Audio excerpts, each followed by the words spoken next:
Hello નમસ્કાર વિદ્યાર્થી મિત્રો, ગુજરાત એજ્યુકેશન યુટ્યુબ ચેનલ પર આપ સર્વનું હાર્દિક સ્વાગત છે। વિદ્યાર્થી મિત્રો, આજે આપણે વાત કરવાના છે ધોરણ 6 વિષય કુતૂહલ એટલે કે વિજ્ઞાન અને તેમાંય પ્રયોગ પોથીમાંથી પ્રયોગ નંબર 11નું સંપૂર્ણ સોલ્યુશન। તો આ વિડીયોને અંત સુધી જોવાનું ભૂલતા નહીં। ચેનલ ઉપર પ્રથમ વખત આવેલા હો તો ચેનલને સબસ્ક્રાઈબ કરી દેજો અને આ વિડીયોની લિંકને તમારા અન્ય મિત્રો સુધી શેર કરજો।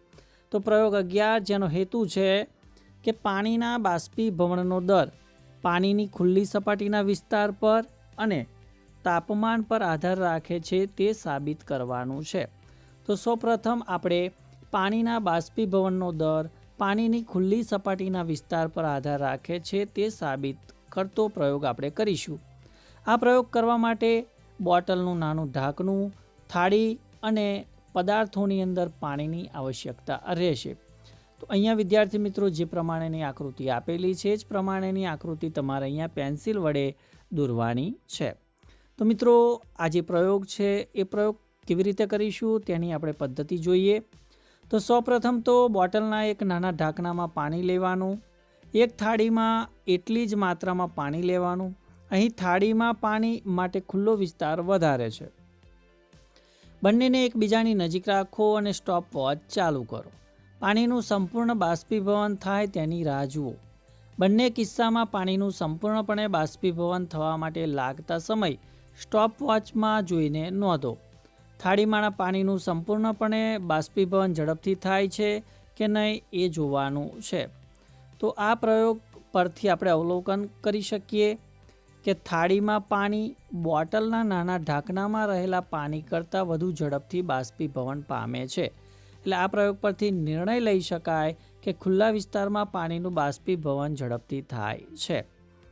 ત્યારબાદ આપણે બી વાળો જે હેતુ છે, ઓપ્શન બી વાળો હેતુ કે પાણીના બાષ્પીભવનનો દર તાપમાન પર આધાર રાખે છે તે સાબિત કરવું। તો આ પ્રવૃત્તિ કરવા માટે આપણે બે સરખી બોટલના ઢાંકણા અને પદાર્થ તરીકે પાણીનો ઉપયોગ કરવાનો છે। તો અહીંયા જે મુજબની આકૃતિ છે એ જ મુજબની આકૃતિ તમારે અહીંયા પેન્સિલ વડે દોરવાની છે। તો આ પ્રવૃત્તિ કરવા માટે આપણે કેવી રીતના એનો સાધનો ગોઠવીશું, પ્રવૃત્તિ કરીશું। તો સૌપ્રથમ બે સરખી બોટલના ઢાંકણા લેવાના, ત્યારબાદ બંને ઢાંકણામાં એક સરખું આપણે પાણી રેડવાનું છે। એક ઢાંકણને સૂર્યના તડકામાં મૂકો અને બીજા ઢાંકણને છાંયડા નીચે રાખો। દર 15 મિનિટે પાણી ભરેલા ઢાંકણનું અવલોકન કરો અને તે અવલોકનની નોંધ કરવાની છે। તો અવલોકન કરતાં માલુમ પડે છે કે સૂર્યના તડકામાં રાખેલ પાણી ભરેલા ઢાંકણામાં છાંયડામાં રહેલા પાણી ભરેલા ઢાંકણ કરતાં વધુ ઝડપે બાષ્પીભવન થાય। તો નિર્ણય બને છે કે જેમ તાપમાન વધે તેમ બાષ્પીભવનનો દર પણ વધે છે।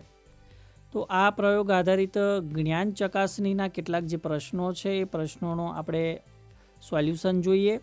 તો પહેલો પ્રશ્ન છે કે પાણી કુદરતમાં કેટલી અવસ્થામાં અસ્તિત્વ ધરાવે છે? તો જવાબ આવશે 3।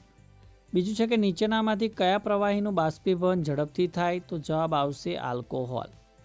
બીજા પ્રશ્નની અંદર આપણે ખાલી જગ્યા જોઈએ તો પાણીની ખાલી જગ્યા અવસ્થામાં તેને નિશ્ચિત આકાર હોતો નથી તેમજ નિશ્ચિત કદ હોતું નથી, તો એ આવશે વાયુ।